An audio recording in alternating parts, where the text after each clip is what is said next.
Assalamualaikum warahmatullahi wabarakatuh. Halo semuanya, perkenalkan kami dari kelompok 7 dengan saya sendiri, Repan Zaka dengan MPMB 1A024185. Di sini, kami akan memaparkan beberapa poin materi dari Hukum Ketenagakerjaan mengenai mogok kerja. So, stay watching and don't forget to like, comment, and subscribe. Let's go!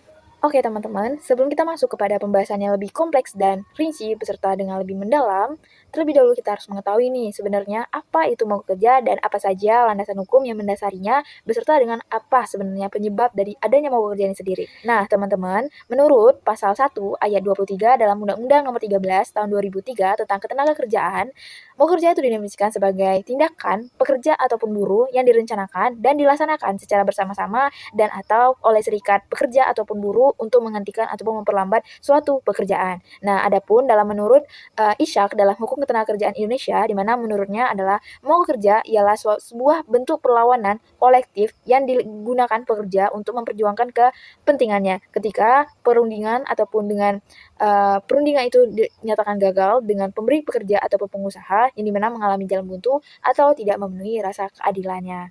Nah, sehingga teman-teman, mogok kerja ini adalah tindakan pekerja yang direncanakan dan dilaksanakan secara bersama-sama untuk menghentikan ataupun memperlambat suatu pekerjaan karena sebagai bentuk dalam protes. Nah, tujuan dari adanya mogok kerja ini sendiri adalah untuk menekan suatu perusahaan ataupun pemberi kerja tadi agar menanggapi bagaimana tuntutan-tuntutan pekerja tadi ataupun buruh-buruh tadi.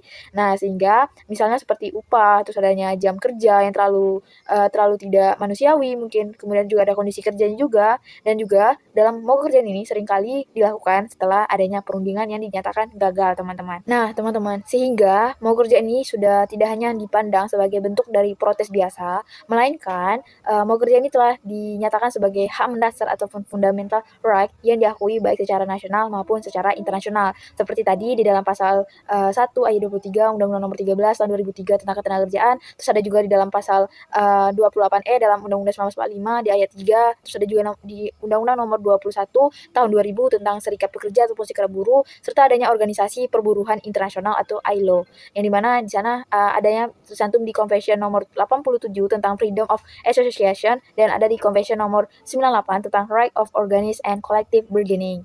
Nah, jadi teman-teman, itulah apa itu sebenarnya mogok kerja dan apa saja dasar hukum ataupun dasar landasan yang bisa diperkuat dalam mogok kerja itu sendiri. Nah, kemudian timbul pertanyaan kan, selain adanya kegagalan perundingan ataupun deadlock, nah apa saja faktor-faktor ataupun penyebab-penyebab dari adanya mogok kerja ini sendiri. Nah, jadi teman-teman, dari faktor-faktor ataupun dasar-dasar penyebab mogok kerja ini sebenarnya itu cukup klimaks ataupun cukup bervariasi. Nah, di sini mungkin ada beberapa hal-hal yang sudah dirangkum secara menyeluruh terkait bagaimana apa saja dasar hukum, apa saja dasar-dasar penyebab dari adanya mogok kerja ini, seperti adanya pelanggaran hak normatif yang dilakukan oleh pengusaha atau pemberi kerja kepada buruh ataupun pekerja, terus adanya perselisihan hak, kemudian ada juga pelanggaran kebebasan berserikat, terus adanya perubahan sepihak dalam kondisi kerja, terus adanya juga perselisihan kepentingan tadi, kemudian ada yang ketidakadilan dalam perlakuan, terus adanya kurangnya komunikasi, kemudian adanya masalah K3 ataupun adanya ketidakpercayaan pada manajemen, serta ada konflik internal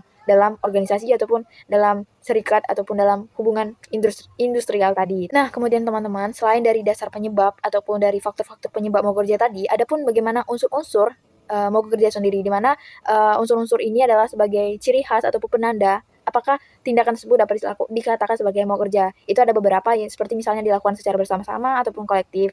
Karena mogok kerja tadi kan seperti yang sudah disampaikan di awal, bahwasanya itu adalah tindakan kolektif ataupun dilakukan secara bersama-sama antara serikat buruh ataupun serikat pekerja. Nah, sehingga hal inilah yang membedakan antara mogok kerja beserta dengan mangkir pribadi, teman-teman. Kemudian adanya direncanakan dan dilaksanakan ataupun adanya unsur perencanaan. Karena sudah pasti bahwasanya mogok kerja itu adalah memiliki unsur perencanaan, seperti misalnya adanya notifikasi, adanya keputusan kolektif, adanya penentuan waktu dan tempatnya, terus ada juga bagaimana dan siapa penanggung jawabnya, teman-teman. Karena mogok yang spontan ataupun tidak terencana itu tuh dapat dikatakan sebagai mogok yang tidak sah atau paling tidak bermasalah bagaimana secara proseduralnya, teman-teman.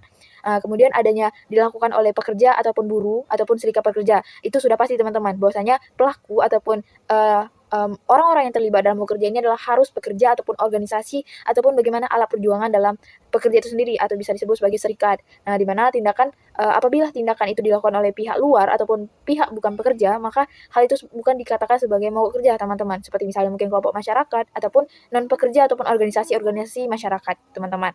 Kemudian ada tujuannya adalah untuk menghentikan ataupun memperlambat pekerjaan. Nah, seperti yang sudah disampaikan juga di awal tadi, di pengertian tadi, jadi bentuk nyata dalam mogok kerja itu adalah untuk penghentian penuh ataupun pemberlambatan produksi pekerjaan, sebagai di mana alat untuk menekan pihak pengusaha itu untuk memenuhi tuntutan dari mereka-mereka pekerja tadi. Nah, apabila tujuannya itu bukan untuk memenuhi ataupun untuk mempengaruhi hubungan kerja, maka tindakan tersebut mungkin bukan mogok dalam arti hukum perburuhan, teman-teman.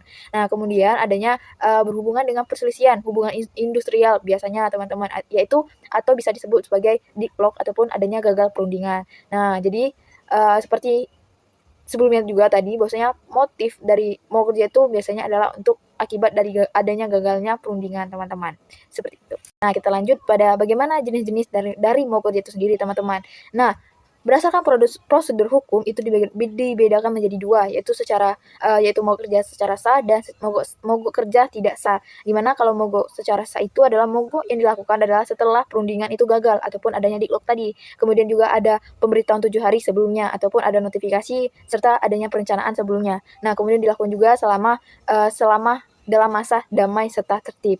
Nah, mogok tidak sah itu adalah kebalikannya, itu adalah ketika mogok itu dilakukan tanpa pemberitahuan, terus adanya bukan karena adanya kegagalan ataupun perundingan, itu mungkin bisa dari permasalahan pribadi ataupun individu antara individu, kemudian juga adanya disertai dengan kekerasan ataupun anarkisme tadi, teman-teman. Nah, kemudian ada berdasarkan bagaimana tujuan mogok itu sendiri, teman-teman. Nah, mogok berdasarkan dari tujuan ini, mogok itu dibedakan menjadi 5. Nah, itu adalah ada dari economic strike ataupun mogok ekonomi, yang dimana mogok ini dilakukan untuk memperoleh keuntungan ekonomi, teman-teman. Seperti misalnya kenaikan upah, kemudian perbaikan tunjangan, terus adanya pengurangan jam kerja, serta peningkatan keselamatan kerja. Jadi, hal inilah untuk memperoleh keuntungan ekonomi ataupun untuk kesejahteraan dalam hal ekonominya, teman-teman. Seperti contohnya adalah untuk menuntut upah yang di atas UMR, teman-teman. Nah, jadi kemudian ada right strike ataupun mogok hak ataupun mogok normatif. Jadi mana mogok itu adalah dilakukan karena ketika pengusaha melanggar hak normatif pekerja, di mana telah diatur dalam undang-undang, peraturan perusahaan ataupun PKB itu sendiri, teman-teman. Seperti halnya contoh, tidak dibayarkannya upah lembur, tunjangan, cuti tahunan, atau tidak disediakannya alat keselamatan kerja, teman-teman. Nah, jadi hal inilah yang disebut atau dikatakan sebagai mogok yang dibenarkan oleh PHI jika dilakukan sesuai prosedurnya juga, teman-teman. Kemudian ada simpati strike ataupun mogok solidaritas. Nah, jadi mogok ini juga ada didasarkan oleh solidaritas, teman-teman. Itu adalah ketika dilakukan oleh serikat pekerja tertentu untuk mendukung serikat ataupun pekerja lain yang sedang bersengketa. Contohnya seperti di perusahaan A melakukan mogok karena sebagai bentuk solidaritas terhadap beberapa kewenangan di perusahaan B yang sedang mogok karena tidak adanya PHK sepihak, teman-teman. Begitu. Kemudian ada juga protest strike ataupun mogok protes, yang dimana mogok ini adalah dilakukan untuk menyatakan ketidaksetujuan atas kebijakan pengusaha ataupun pemerintah, meskipun di sini belum tentu terkait langsung dengan bagaimana itu upah ataupun keuntungan ekonomi tadi. Seperti misalnya proses kebijakan perubahan shift kerja yang tiba-tiba mendadak, seperti itu salah satu contohnya. Nah, kemudian ada political strike ataupun mogok politik, yang dimana mogok politik ini sendiri adalah mogok yang dilakukan ketika sebagai bentuk protes terhadap kebijakan pemerintah. Nah, dimana seperti halnya di Indonesia, mogok politik itu dilarang, teman-teman, apabila tidak terkait langsung dengan bagaimana hubungan kerja dengan perusahaan ataupun dengan pekerja itu sendiri. Karena hal itu dapat dianggap sebagai di luar ruang lingkup hukum industrialnya, teman-teman. Seperti itu. Kita lanjut pada bagaimana jenis-jenis mogok kerja dalam berdasarkan cara pelaksanaannya, teman-teman. Nah, jadi secara dalam pelaksanaannya itu dibagi menjadi 4 macam mogok kerja. Yang pertama adalah full strike ataupun mogok kerja total, yang dimana ketika penghentian pekerjaan itu dilakukan secara penuh oleh seluruh pekerja pada waktu yang sama. Terus ada partial strike ataupun mogok parsial, di mana mogok ini ataupun penghentian pekerjaan ini tuh hanya pada departemen tertentu ataupun pada divisi tertentu ataupun pada beberapa bidang pekerja tertentu ataupun shift tertentu, seperti itu. Kemudian ada wildcard strike ataupun mogok liar. Nah, mogok liar ini adalah mogok yang tidak direncanakan sebelumnya, di mana tanpa pemberitahuan ataupun tanpa dilakukannya instruksi serikat pekerja. Dalam hal ini apabila dalam hukum Indonesia, hal ini termasuk sebagai mogok yang secara tidak sah. Nah, kemudian ada sit down strike ataupun mogok duduk, di mana pekerja itu datang ataupun datang ke tempat bekerja, namun hanya duduk ataupun hanya diam di lokasi tanpa melakukan pekerjaan ataupun menolak bekerja, di mana hal itu sering dianggap tidak sah bila hal ini dapat mengganggu fasilitas perusahaan ataupun menghalangi bagaimana pekerjaan dari pihak-pihak lain ataupun pekerja-pekerja lainnya. Kemudian ada dari rolling strike ataupun mogok bergilir. Nah, menarik nih. Jadi, mogok bergilir ini adalah ketika pekerja melakukan mogok itu secara bergantian, misalnya antara shift ataupun antar divisi tadi, teman-teman. Nah, hal ini tuh dipakai untuk memberikan tekanan tetapi tetap menjaga bagaimana berkelanjutannya operasional itu sendiri. Kurang lebih seperti itu. Terima kasih. Kita lanjutkan pada pembahasan berikutnya yang akan dijelaskan oleh pembicara kedua. Saya Sela Kartika Marza Susanto dengan NPM B1A024149. Oke, selanjutnya aku bakal bahas mengenai prosedur mogok kerja yang sah. Biar mogok kerja sah secara hukum, maka mogok kerja harus dilakukan secara sah, tertib, dan damai. Kemudian, pekerja melalui serikat pekerja memberitahukan secara tertulis kepada pengusaha atau perusahaan sekurang-kurangnya 7 hari sebelum mogok kerja dilaksanakan. Nah, pihak perusahaan dan instansi ketenagakerjaan menerima surat pemberitahuan tersebut, kemudian memberikan tanda terima. Terakhir, instansi ketenagakerjaan wajib menyelesaikan masalah penyebab mogok kerja dengan mempertemukan dan merundingkan dengan para pihak yang berselisih. Kalau mencapai kesepakatan, maka dibuatkan perjanjian bersama, ditandatangani oleh para pihak dan pegawai ketenagakerjaan sebagai saksi. Selanjutnya, gimana hak dan kewajiban pekerja atau buruh selama mogok kerja berlangsung? Jadi secara hak, pekerja ini berhak melakukan mogok kerja secara sah, tertib, dan damai sebagai akibat gagalnya perundingan, serta tidak dapat dihalangi oleh siapapun. Kemudian mendapat perlindungan hukum dari tindakan diskriminasi atau sanksi lainnya akibat mogok kerja yang sah. Lalu mendapat upah selama mogok kerja yang sah, dan mendapat perlindungan dari intimidasi dalam bentuk apapun selama dan sesudah mogok kerja. Kemudian kewajibannya yaitu mengikuti prosedur dengan benar sesuai Undang-Undang Nomor 13 Tahun 2003 dari pasal 137 sampai dengan pasal 145. Kemudian memastikan mogok kerja dilakukan secara sah atau tidak damai sesuai dengan peraturan yang berlaku. Kemudian tidak menghalangi pihak lain untuk menggunakan hak mogok kerjanya yang sah dan tidak boleh mengganggu kepentingan umum dan membahayakan keselamatan orang lain. Selanjutnya, hak dan kewajiban pengusaha. Yang pertama, hak diberitahu secara tertulis akan dilakukannya mogok kerja, kemudian melarang pekerja yang mogok kerja berkegiatan di lokasi kegiatan proses produksi atau di sekitar lokasi perusahaan. Kemudian dapat memberi sanksi kepada pekerja yang melakukan mogok kerja tidak sah dan mengganti pekerja yang mogok kerja tidak sah dengan pekerja lain. Kemudian tidak memberi upah kepada pekerja yang mogok kerja secara tidak sah. Kemudian kewajibannya yaitu memberikan tanda terima atas surat pemberitahuan mogok kerja oleh pekerja, tidak menghalang-halangi pekerja yang mogok kerja secara sah, tertib, dan damai, tidak mengganti pekerja yang mogok kerja dengan pekerja lain dari luar perusahaan, tidak memberi sanksi kepada pekerja yang mogok kerja secara sah, kemudian memberikan upah pada pekerja yang mogok secara sah, tidak mendiskriminasi pekerja selama dan sesudah mogok kerja, kemudian menyelesaikan masalah antar pihak. Ini yang paling penting. Selanjutnya mengenai akibat hukum mogok kerja dan hubungannya dengan upah. Pertama, akibat hukum mogok kerja yang sah. Di sini, pekerja tetap berhak menerima upah selama mogok kerja berlangsung, hanya jika tuntutan mogok adalah hak yang normatif yang sungguh-sungguh dilanggar. Kemudian perlindungan hukum dari tindakan balasan atau sanksi dari pengusaha seperti tidak boleh diganti pekerja lain atau tidak boleh dikenakan sanksi atau tindakan balasan apapun selama dan setelah mogok.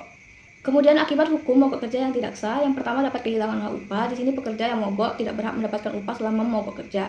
Kemudian dapat dikualifikasikan sebagai mangkir, dapat dianggap mengundurkan diri jika pekerja tidak memenuhi panggilan untuk kembali bekerja. Kemudian dapat pemutusan hubungan kerja yaitu PHK. Pengusaha dapat melakukan PHK berdasarkan ketentuan yang berlaku. Pembahasan selanjutnya mengenai para serikat pekerja. Singkatnya, mereka itu mengarahkan dan merencanakan aksi mogok kerja secara terorganisir, bertanggung jawab untuk memastikan mogok kerja dilaksanakan sesuai hukum. Kemudian, serikat pekerja menjadi pihak utama dalam negosiasi dengan pengusaha untuk mencari solusi penyelesaian masalah, baik sebelum mogok dimulai maupun saat mogok sedang berlangsung. Mewakili seluruh anggota pekerja dalam menyampaikan aspirasi, keluh kesah, dan tuntutan kepada para pihak, perusahaan, atau pemerintah. Mengelola aksi, mereka ini mengorganisir dan mengarahkan para pekerja untuk melaksanakan mogok dengan cara yang tertib, damai, dan aman, serta memastikan hak-hak dasar pekerja tetap terlindungi selama aksi berlangsung. Kemudian berupaya mencapai kesepakatan yang adil dan berkelanjutan untuk kepentingan pekerja, baik melalui negosiasi, advokasi, maupun upaya hukum jika diperlukan. Kemudian mendukung kesejahteraan pekerja. Dalam beberapa kasus, serikat pekerja juga dapat menyediakan dukungan finansial dari dana mogok untuk membantu pekerja yang tidak menerima upah selama mogok kerja berlangsung. Oke, mungkin itu aja materi yang bisa saya sampaikan. Terima kasih dan akan saya lanjutkan ke pembicara ketiga. Let's go! Hacahao. Halo semuanya. Perkenalkan, nama saya Alfian Ajajensia Padang dengan NPM B1A 024198. Nah, baiklah, kita akan masuk ke bagian yang pertama, yaitu perlindungan hukum bagi pekerjaan mogok. Nah, hukum Indonesia memberikan perlindungan nih bagi pekerja yang melakukan mogok kerja. Karena biasanya aksi ini muncul ataupun timbul ketika perundingan gagal memberikan solusi.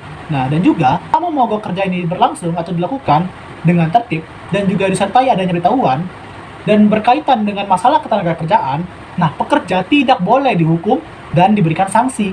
Aturan ini menjaga agar pekerja tetap aman saat menyampaikan tuntutan, sekaligus memastikan perusahaan memahami batasan-batasan yang berlaku selama mogok kerja ini berlangsung. Baiklah, kita akan masuk ke penjelasan selanjutnya, yaitu tentang penyelesaian sengketa mogok kerja. Nah, jika muncul perselisihan antara alasan atau cara mogok kerja yang dilakukan, nah penyelesaiannya dapat ditempuh melalui jalur resmi dan sah, yang dimana dimulai dari perundingan bipartit hingga ke mediasi pemerintah, kemudian berlanjut ke pengadilan hubungan industrial jika kesepakatan tersebut belum tercapai melalui tadi perundingan bipartit dan juga mediasi oleh pemerintah.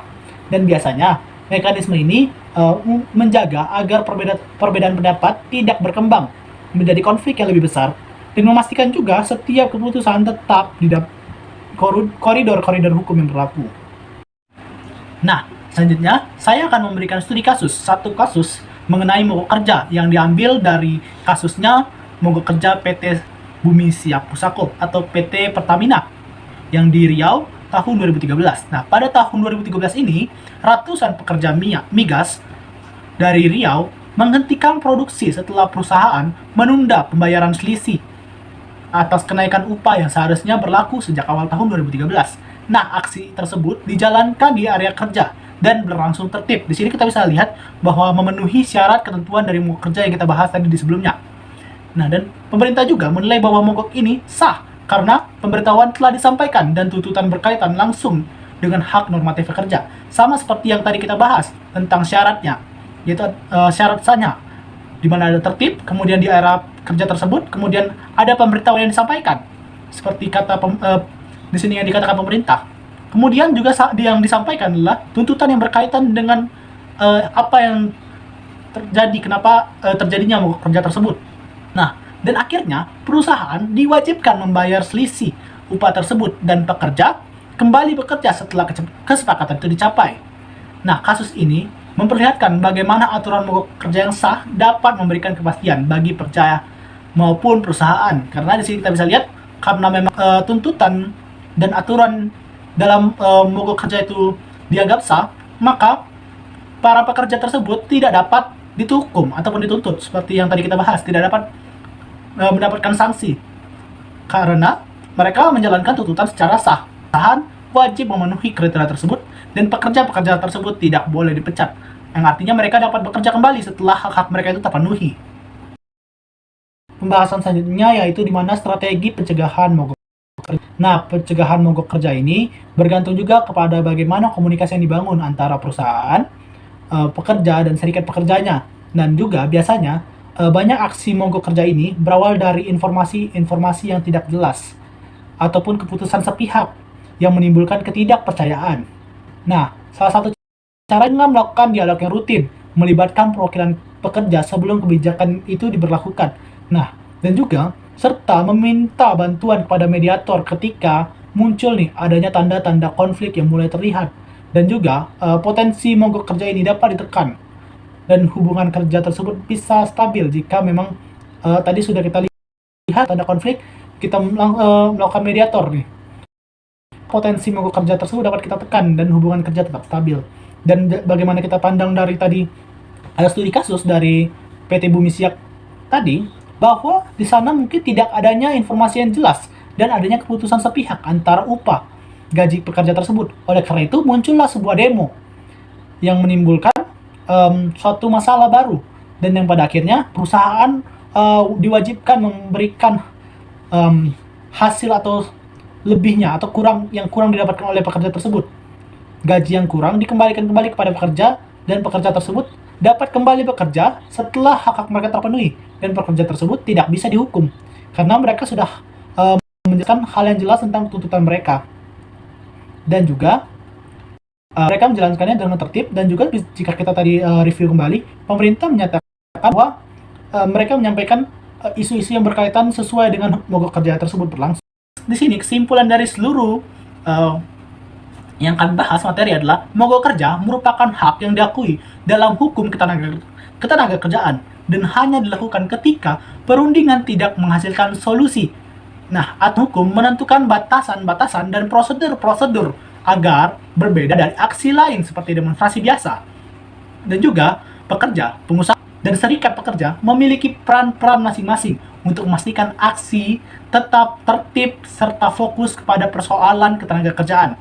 Nah, jika muncul perselisihan, penyelesaian dilakukan melalui mekanisme hubungan industrial seperti mediasi ataupun pengadilan. Nah, berbagai kasus nyata menunjukkan bahwa mogok kerja biasanya terjadi akibat ketidaksesuaian hak ataupun kurangnya komunikasi seperti PT Bumi Siak tadi, PT Pertamina di Riau tahun 2013. Karena adanya tidak sesuaian hak dan kurangnya mungkin ada komunikasi antara pihak bagian pejabat di dalam PT tersebut dan para buruh pekerjanya. Nah, namun dapat diselesaikan juga ketika aturan dijalankan dengan benar secara umum seperti tadi.